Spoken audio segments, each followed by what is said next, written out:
How to delete database table via phpMyAdmin and cPanel. Log into your cPanel account. You will be on this page.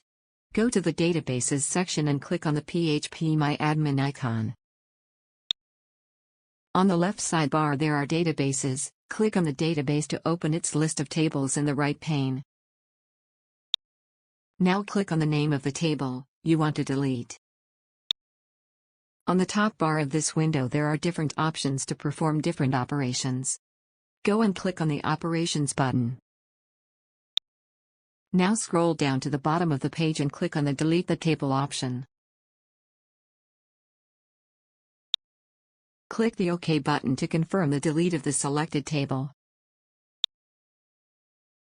That's it, we have successfully deleted the selected table and it has been removed from the list of tables of the database.